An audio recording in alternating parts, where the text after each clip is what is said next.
దేవరాగం జ్ఞానయోగం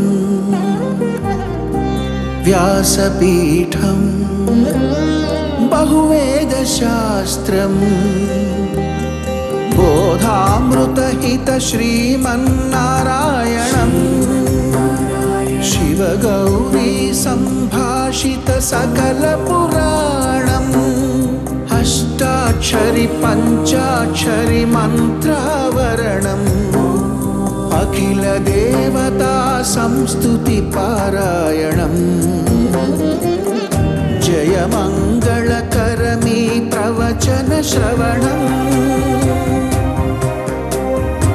అనుదినము శుభము సుఖము జీవన గమనం దేవరాగం జ్ఞానయోగం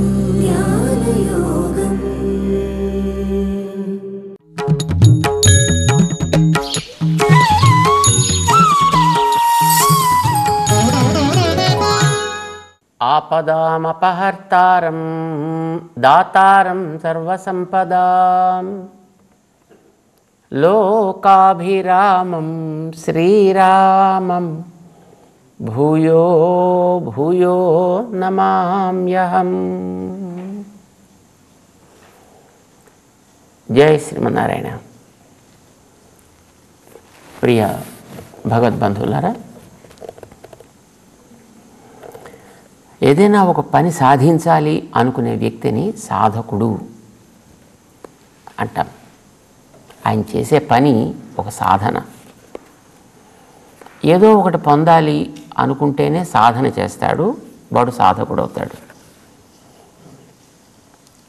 పొందాలనుకునే లక్ష్యం, వాడి గమ్యం, అది కనుక వాళ్ళు స్థిరంగా ఉన్నట్టయితే వాడు ఆ చేసేటటువంటి సాధన కాలంలో ఎన్ని రకాలైనటువంటి ఒడిదుడుకులు వచ్చినా వాటిని తట్టుకోవడం అలవాటు చేసుకోవాలి. ఆ అలవాటు చేసుకునేటటువంటి పద్ధతి ఇలా ఉంటుంది అనేది వాడికి ఎవడైనా నేర్పితే సుఖంగా వాడు నేర్చుకోవచ్చు. అర్జునుడికి శ్రీకృష్ణుడు ఆత్మతత్వజ్ఞానాన్ని ఉపదేశం చేస్తున్నాడు. ఎందుకనంటే అతనికి శోకం కలిగింది. తగని చోట శోకం కలిగింది, తగని చోట ప్రేమ కలిగింది. ఆయనకి అస్థాన స్నేహ కారుణ్య ధర్మ అధర్మ ధియాకులం పార్థం ప్రపన్నం ఉద్దిశ్య శాస్త్ర అవతరణం కృతం అని ఆరంభం చేస్తాడు మనకి. అంటే తను పరిపాలన చేసేటువంటి బాధ్యత కలిగిన వ్యక్తి, పరిపాలన చేసే వ్యక్తికి మంచి పని చేసేవాడిని ప్రోత్సహించాలి, చెడు పని చేసే వ్యక్తిని దండించాలి. పరిపాలన చేసేవాడినే కాదు, ఎవడైనా ఆ పని చేయాల్సిందే. ఒకదాన్ని సవ్యంగా చూసుకోవాలంటే, ఒక గృహాన్ని సవ్యంగా నడపాలనుకునే వ్యక్తి, ఆ గృహంలో ఉండేటటువంటి వ్యక్తుల్లో ఒకడు దోషం చేస్తే వాడిని దండించి సరైన మార్గంలో పెట్టాలి. మంచి పని చేస్తే భుజం తట్టి ప్రోత్సహించాలి. పాఠశాలలో చదువుకునేటువంటి విద్యార్థుల్లో ఒక పిల్లవాడు బాగా చదువుతున్నాడు, చక్కగా నేర్చుకుంటున్నాడు అంటే అతని భుజం తట్టి పైకి నడిపించాలి. మొండివాడు ఈ పిల్లల్ని గిల్లి ఆ పిల్లల్ని గిల్లి చదవకుండా రకరకాలుగా పాడు పనులు చేస్తూ ఉన్నాడంటే అలాంటి వాడిని దండించి సరైన మార్గంలో పెట్టాలి. ఎవరికైనా ఇది బాధ్యత. ముఖ్యంగా పరిపాలన చేసేటువంటి వ్యక్తులకి ఈ బాధ్యత కత్తి మీద సాములో ఉంటుందన్నమాట. అంటే వాడు చేసే పనిని ఎందుకు, ఎలా, ఎప్పుడు చేశాడు అనేది తెలుసుకోవాలి. దానికి తగినట్టుగా కావాల్సినటువంటి సమాచారాన్ని సేకరించాలి, చేయాలి. అర్జునుడికి అట్లాంటి బాధ్యత ఉంది, దండించాల్సినటువంటి అవసరము ఉన్నది అని అతనికి నిర్ణయమైంది. ఎదట ఉండేటువంటి వ్యక్తులు కౌరవులు దండ్యులు, దండన పొందడానికి అర్హులు అనేది ఎన్నోసార్లు అది నిరూపితమైంది.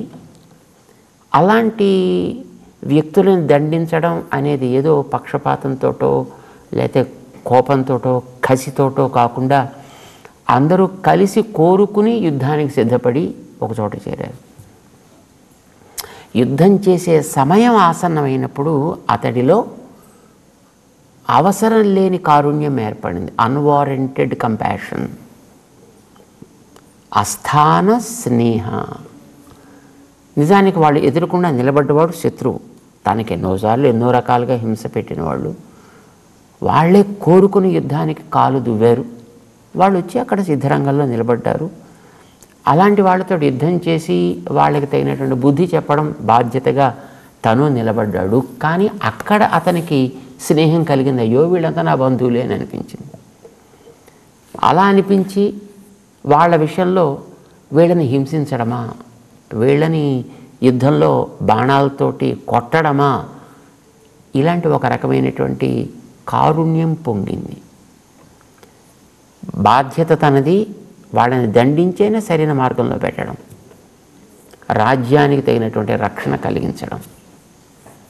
ఇప్పుడు చూడండి, ప్రభుత్వాల్లో ఉండేవాళ్ళు కొంతమంది వాళ్ళు ప్రభుత్వానికి రాగానే ప్రజల యొక్క మెప్పు సంపాదించడం కోసమని రకరకాల లక్షల కోట్ల రూపాయల అప్పులు చేసేసి జనాలందరికీ శుభ్రంగా ఇచ్చేసి, లేకపోతే తాగడానికి ఇచ్చేసి, లేకపోతే ఇంకొక రకంగా ఇచ్చేసి, సబ్సిడీలను ఏవో పేరు పెట్టారు వాటి. సో ఇలాంటివన్నీ ఇచ్చేసి 100 కోట్లు వాళ్ళకి ఇచ్చేసి మొత్తం ఉండేటటువంటి ఆ రాజ్యపు పరిస్థితిని అప్పుల కుప్పలాగా తయారు చేసి తర్వాత మళ్ళీ వాళ్ళు రాకుండా పోతారు. వాళ్ళు పోయిన తర్వాత వచ్చేవాడికి నెత్తి మీద తడిసింత మోపుడు అవుతుంది వాడికి. పోనీ అయ్యి ఊరుకోదు, మళ్ళీ వాడు బతకాలి కదా, వాడు నడపాలి కదా. వీడు మళ్ళీ కొత్త అప్పులు చేసి మళ్ళీ పట్టుకొస్తాడు. ఉన్నవి చాలన్నట్టుగా మళ్ళీ కొత్తవి చేసి దానికి మళ్ళీ ఇంకో ఇంత చేరుస్తాడు. ఎవడి సొమ్ము ఎవడు ఖర్చు పెడుతున్నాడు, ఎందుకు ఖర్చు పెడుతున్నాడు, నియంత్రణ అయితే ఉండాలి కదా. ఇప్పుడు ఒక వ్యక్తి ఒకదాన్ని ఖర్చు పెట్టాలంటే ఆ వ్యక్తి కెపాసిటీ 1000 అనుకోండి. 1000కి ఒక 10 అటో ఇటో, ఒక 100 అటో ఇటో దాకా వాడికి పర్మిషన్ ఇవ్వచ్చు. అది దాటి వాడు ఖర్చు పెడితే ప్రతి పైసా దానికి ట్యాక్స్ వేసి, దానికి ఇంట్రెస్ట్ వేసి వాడి దగ్గర నుంచి వసూలు చేయాలి కదా. వాడికి ఆ అధికారం ఎక్కడి నుంచి వస్తుంది? ఎక్కడో అత్తగారి సొమ్ము పట్టుకొచ్చి అల్లుడు దానం చేసినట్టుగాను. ఇలాంటి వాటిని కంట్రోల్ చేయాల్సిన బాధ్యత ఉంది. దుర్యోధనుడు అట్లాంటివి ఎన్నో చేశాడు. అంటే రాజకీయ నాయకులకి, ఈవేళ రాజకీయ నాయకులకి, సబ్సిడీలు ఇచ్చే రాజకీయ నాయకులకి ఆల్రెడీ ఆదర్శవంతుడైనటువంటి వెనకాతల మార్గదర్శకుడు దుర్యోధనుడు ఒక పెద్ద మనిషి ఉన్నాడు. అలాంటివి ఉదారంగా బ్రహ్మాండంగా చేశాడు. ప్రజల మెప్పు పొందాలి అనే భావంతో ఇవి తీసుకున్నవాడు ఏమవుతున్నాడు, వాడి కెపాసిటీ ఏమవుతుంది, వాడికి ఉండే సామర్థ్యం ఏమవుతుంది, అల్టిమేట్లీ రాష్ట్రం యొక్క, దేశం యొక్క సామర్థ్యం ఏమవుతుంది, అది పోతుందా, నశిస్తోందా, పెరుగుతోందా, తాత్కాలికంగా తన రొట్టె ఉడికిందా లేదా, చాలు అంతే. తర్వాత రాష్ట్రం అప్పుల ఊబిలో కూరుకుపోయినా వాడికి ఉంది, వాడి తర్వాత దాంట్లోంచి బయటికి పోతాడు. పోయిన తర్వాత వాడికి బాధ్యతలే లేవు, వాడిని ఎవడు అడిగే ప్రశ్న లేదే లేదు. నిజానికి దేశ క్షేమాన్ని కాంక్షించేటటువంటి ఏ వ్యక్తికి అలాంటి దాన్ని చూసి సహించాల్సినటువంటి స్థితి రాకూడదు. ఆవేళ దుర్యోధనుడు అట్లాంటివి చేశాడు. ప్రజల మెప్పు పొందాలి, ప్రజలంతా పాండవులని మరిచిపోవాలి, ప్రజలు ఎప్పుడు తమనే జ్ఞాపకం పెట్టుకోవాలి అని ఎన్నో పనులు చేశాడు ఇట్లాంటివి. అందుకే వాళ్ళని కంట్రోల్ చేయవలసి వచ్చింది. ఆ వేళ నష్టమైనా సరే యుద్ధం వాళ్ళే తెచ్చుకున్నారు, కోరి యుద్ధానికి సిద్ధపడ్డాడు. ఇప్పుడు తన బాధ్యత యుద్ధాన్ని సరి అయినటువంటి పద్ధతిలో జరపడం అనేది. కానీ జరపడం, మన యుద్ధం చేయడం అనేది తన కర్తవ్యమైతే ఇది అకర్తవ్యం అనిపించింది. యుద్ధం మానేసి అడవులకి పోవడం, వాళ్ళని వాళ్ళు ఇష్టం వచ్చినట్టు ఉండనివ్వడం అనేది అధర్మం. కానీ దాని యందు ధర్మబుద్ధి ఏర్పడింది. ధర్మ అధర్మధియా ఆకులం కలత చెందాడు ఆయన అర్జునుడు. అతనికి చెప్పాల్సి వచ్చింది ఉపదేశం, సాధన ఏం చెయ్యాలో అతనికి చెప్పాల్సి వచ్చింది. లోపల శోకం ముంచుకొచ్చింది. శోకం తీరే మార్గం ఏమి, దానికి వేదం చెప్పింది మార్గం ఏమిటో. తరతి శోకం, శోకమును దాటగలుగును, దాటును ఏం చేస్తే. ఆత్మవిత్. తన కనుక ఆత్మవేత్త అయినట్టయితే శోకమును వాడు దాటును. అది తెలియకపోతే వాడు శోకంలో మునుగును. ఎందుకు శోకంలో మునగాల్సి వచ్చింది? ఎదట కొట్టే వ్యక్తికి దైహికమైనటువంటి బాంధవ్యం ఉన్నప్పటికీ కూడా వాడు చేసే పని తప్పైతే దండించాలి. బంధువు కాకపోయినా చేసే పని మంచిదైతే వాడిని శ్లాఘించాలి. బంధుత్వం అనేటటువంటిది సో మచ్ ఇమ్మెటీరియల్. అసలు అది అవసరమే, చూడాల్సిన అవసరమే లేదు. వ్యక్తిలో యోగ్యత ఉన్నదా లేదా అతనికి నిర్దేశించినటువంటి పనిని చేయడానికి. యోగ్యత ఉంటే వాడిని అంగీకరించు, యోగ్యత లేకపోతే తీసి పక్కకు బారాయి. వాడు బంధువు అయితేనేమిటి, కాకపోతేనేమిటి కనుక. వ్యక్తిలో సమర్థత ఉందా లేదా, సమర్థత ఎక్కడున్నా అంగీకరించాలి, సమర్థత ఎక్కడ లేకపోయినా దాన్ని దూరం చేయాలి. మనకి పూర్వం నుంచి పాలకులుగా ఉండేటువంటి వ్యక్తులు ఇక్ష్వాకు వంశంలో నేర్పినటువంటి మార్గం ఇది, పద్ధతి ఇది. తన కొడుకు తప్పుడు పనులు చేస్తున్నాడని తెలిసినా ఆ రాజు ఆ వ్యక్తిని దేశ బహిష్కార శిక్ష వేసి వాడిని రాజ్యం నుంచి బయటకు తోసేశాడు. అలాంటి వాళ్ళు ఎంతోమంది ఉన్నారు మహానుభావులు. సో బంధుత్వం అనేది చూడాల్సిన అవసరం కానే కాదు నిజానికి అక్కడ. కానీ ఆ బంధుత్వాన్నే దృష్టి పెట్టుకున్నాడు అర్జునుడు. బంధుత్వం దేనితో వస్తుంది? దేహ సంబంధంతో వస్తుంది. దేహం అనేది దేనికి? లోపల ఉండేటువంటి ఆత్మకి. ఎందుకు వచ్చింది ఈ దేహం? కర్మాచరించడానికి వచ్చింది, ఒక పని చేయడానికి వచ్చింది. పని చేయడానికి వచ్చిన సాధనం ఈ దేహము. దానికి రావాల్సిన ప్రొసీజర్ ఏదో ఒకటి ఉంటుంది. ఒక తల్లి కావాలి, ఒక తండ్రి కావాలి, ఒక దేహం ఏర్పడాలి, ఆ వచ్చిన దేహం పెరగాలి, పెరగడానికి పరిస్థితులు ఉంటాయి, పనులు ఉంటాయి, ఆ పనులతోటి ఆర్జించాలి, అనుభవించాలి, పని చేయాలి. చేసే పని ద్వారా ఉండేటటువంటి కర్మ యొక్క భారాన్ని తగ్గించుకోవాలి. వచ్చింది కర్మభారాన్ని తగ్గడం కోసం ఏర్పడ్డ దేహంలోకి. కనుక వీడి కర్మభారం తగ్గిన తర్వాత ఆ దేహంలోంచి వీడు బయటికి పోతే వీడికి ఈ రకమైనటువంటి చికాకులు ఏమీ ఉండని స్థితి ఏర్పడుతుంది. వాడికి తెలియాల్సింది అది, మనిషికి తెలియాల్సింది అది. మనిషి ఎవడైనప్పటికీ కూడా ఏ రంగంలో ఉన్నవాడికని ఇది తెలియాలి. అంటే ఏం జ్ఞానం కలగాలి వాడికి? శరీరం ఎందుకు వచ్చింది, లోపల నేను ఎందుకున్నాను, ఈ రెండూ తెలియాలి. శరీరానికి లోపలుండే ఆత్మకి ఉండేటువంటి స్వరూప స్వభావాలు, వాటికి విధులు, కర్తవ్యాలు, వాడికి తగినవి తగనివి ఏమిటో తెలుసుకోవడం కోసం వచ్చింది ఈ బతుకు. ఇది తెలియడానికి ప్రతి వ్యక్తికి ప్రధానం.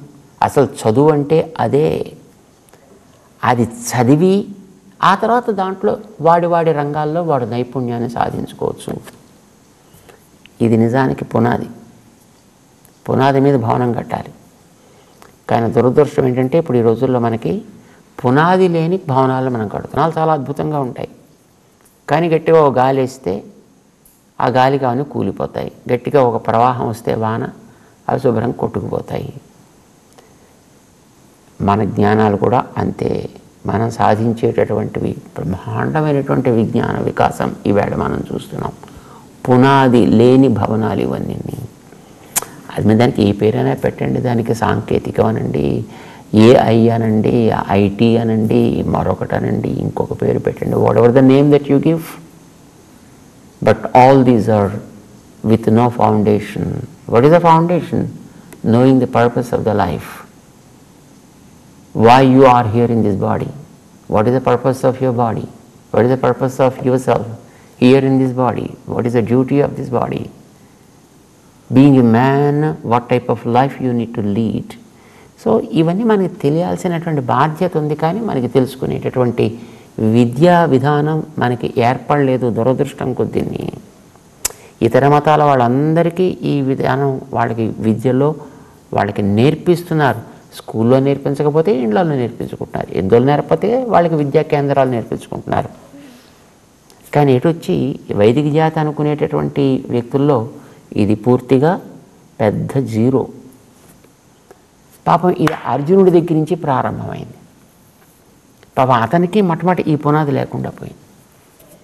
ఈ పునాది వెయ్యాలి అని అనిపించింది శ్రీకృష్ణుడికి. అందుకోసం పునాది వేయడం ప్రారంభం చేశాడు. నాయన, మొట్టమొదటి ఫస్ట్ నీకు కలగవలసింది నువ్వెవరు, దేహం ఏమిటి, బాధ్యతలు ఏమిటి తెలుసుకో. ఏమంటారు దీన్ని? ఆత్మ విజ్ఞానము. తెలిసిన వాడిని ఆత్మవిత్, ఆత్మవేత్త. ఆత్మవేత్తకే బ్రహ్మవేత్త అని కూడా పేరు. ఆత్మకే బ్రహ్మ అని కూడా పేరున్నది. పరమాత్మ కూడా బ్రహ్మ అని పేరుంది. కానీ పరమాత్మకి సంబంధించినటువంటి జ్ఞానానికి పరంబ్రహ్మ అంటాను దాన్ని. ఆ తేడా కొంచెం చూపించాడు శ్రీకృష్ణుడు మనకి మొదటి షట్టంలో. అందుచేత నీకు కావాల్సింది ఆత్మజ్ఞానం కావాలి.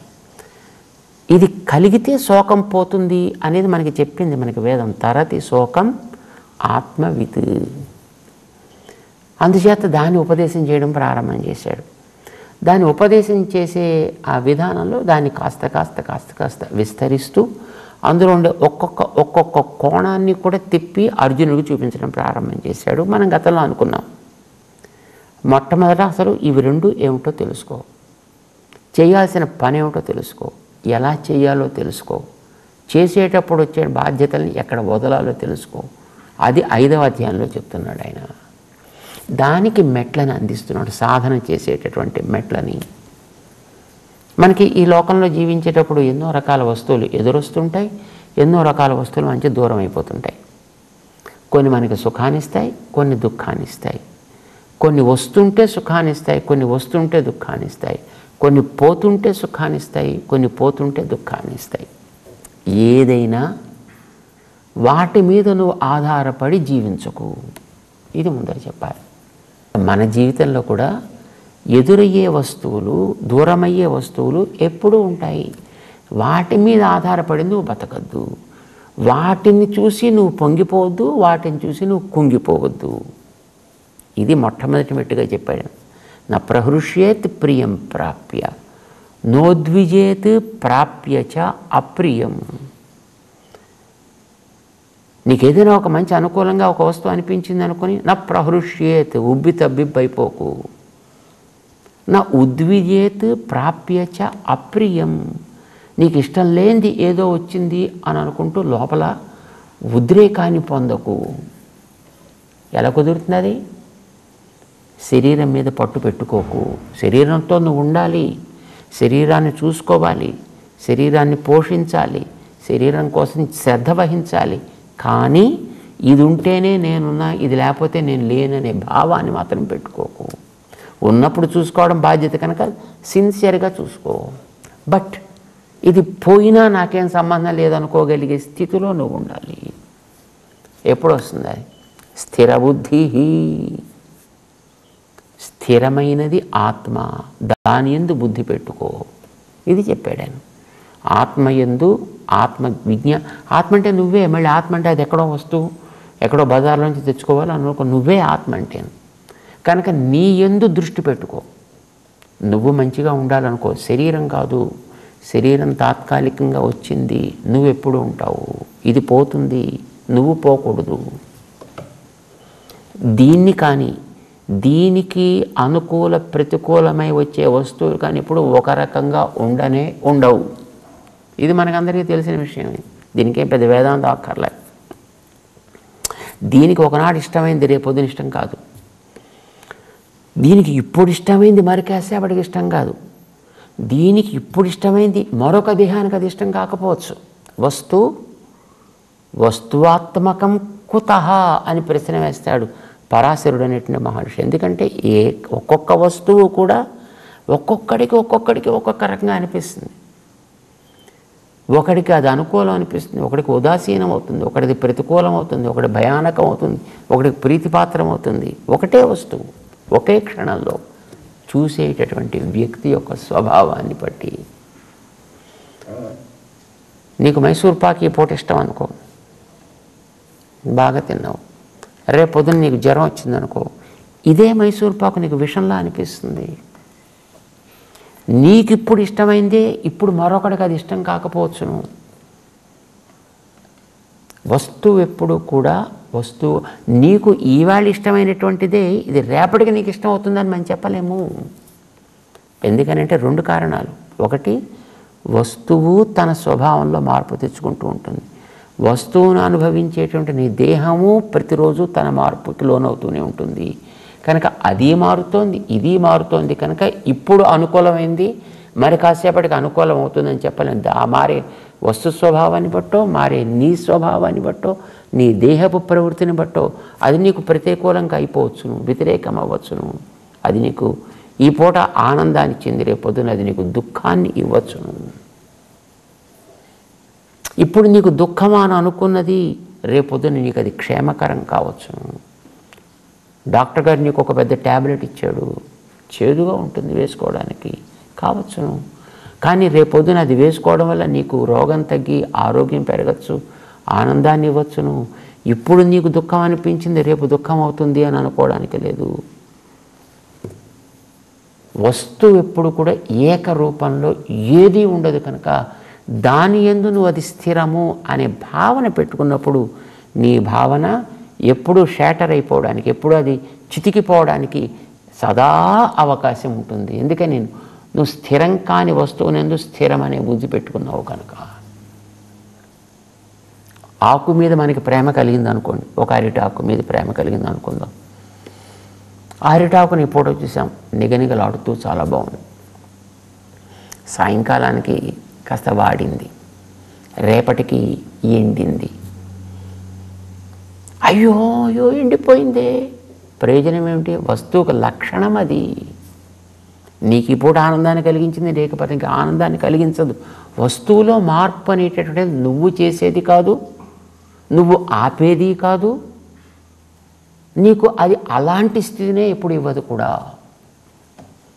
దీని వెనకాల నడిపించేవాడు ఎవడో ఉన్నాడు. వాడి మీద నువ్వు దృష్టి పెట్టుకోగలిగితే ఇవి ఏ మార్పులకి లోనైనప్పటికీ నీకు అది ఏ రకమైనటువంటి ఇబ్బంది కలిగించదు. యాజ్ఞవల్క్య మహర్షి చెప్తాడు ఈ మాటని. ఏ వస్తువు ఎవడికి ఇష్టమవుతోంది అన్న దాని వెనకాత నడిపించే వ్యక్తి యందుండే భావాన్ని పట్టే ఇది ఇష్టమా అయిష్టమా కష్టమా నష్టమా అనే ఉంటాయి. ఎవడికి ఏ వస్తువు మీదేనని దృష్టి పెట్టుకోవాల్సింది వాడి యందు. అప్పుడు నీకు ప్రతి వస్తువు అనుకూలం అయ్యేటట్టుగా వాడు చేస్తాడు.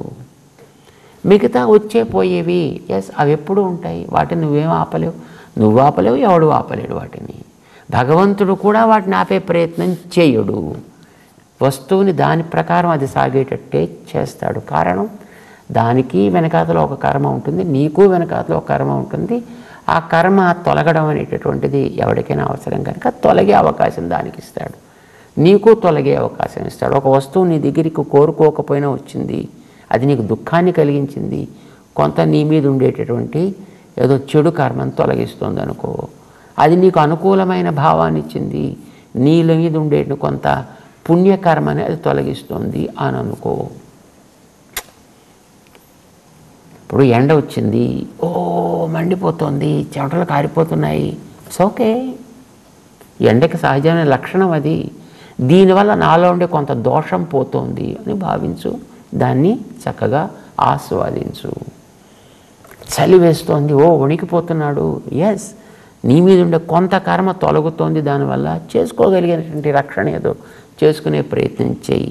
అంతేకాని దాన్ని దూషించకు, నిన్ను దూషించకు, కలిగేటట్టు అనుభవాన్ని కూడా నువ్వు దూషించకు. ఇది మొదటి మెట్టండి. స్థిరబుద్ధి ఇది ఎప్పుడు ఏర్పడుతుంది? అసమ్మూఢ,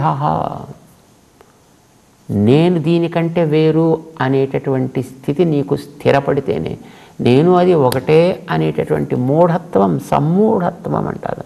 సమ్మూఢ, దాంతో కలిసిపోయి వీడి తానే చూసుకున్నప్పుడు ఆ ఏడుపు తప్పదు వీడికి. అది తొలగితే అసమ్మూఢ. ఎప్పుడు ఏర్పడుతుంది? బ్రహ్మవిత్, అప్పుడు తనని తెలుసుకుంటేనే ఏర్పడుతుంది. నేనెవడినో తెలుసుకోగలిగితే ఇది ఏర్పడుతుంది. పని మానమని చెప్పలా, కర్తవ్యం నుంచి విముఖుడు కమ్మని చెప్పలే. కానీ కర్తవ్య నిర్వహణ చేస్తూ ఉండేటప్పుడు నీలో కలగాల్సినటువంటి భావన వైసిధ్యం ఇలా ఉండాలి అని చెప్తున్నాడు.